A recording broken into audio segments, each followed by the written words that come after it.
नमस्कार शेतकरी मित्रांनो, मी डॉक्टर गजानन गिरे. आपले माझे शेती माझे प्रयोग या यूट्यूब चॅनलवर स्वागत आहे. आणि आज आपण आपल्या हळदीच्या प्लॉटवर उभे आहोत. या हळदीची लागवड आपण 26, 27 आणि 28 या जून महिन्यामध्ये केलेली आहे.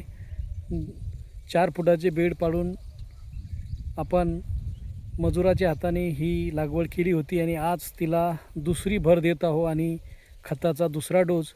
तर बघूया भर आणि खत याला कसं दिले जात आहे ते. तर आपली ही हळद याला आज आपण बैलाच्या साह्याने रेझरच्या साह्याने थोडी वळाणी चांगली झालेली आहे. 10-15 दिवस झाले पाऊस नाही आहे, तर त्याचा फायदा उचलून आपण याचं निंदन करून घेतलेलं आहे आणि आता याला भर देत आहो.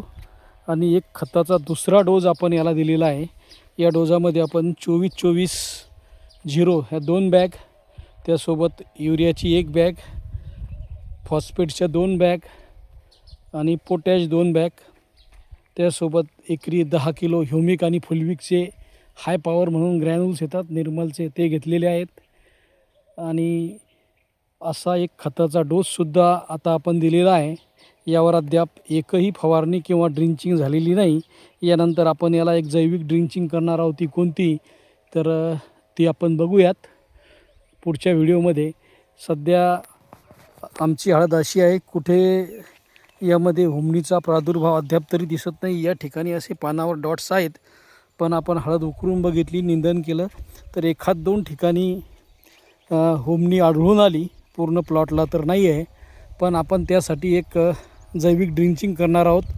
ते आपण सध्या भिजत घातलेलं आहे गुळाच्या पाण्यात. तर ते बघूया काय ड्रिंचिंग करता येईल ते.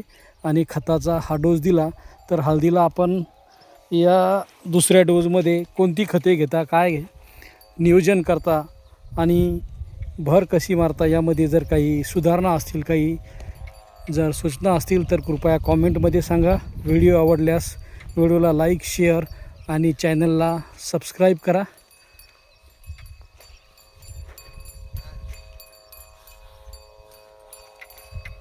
ही आपली भर टाकत आहे आमची उमेशराव बसून.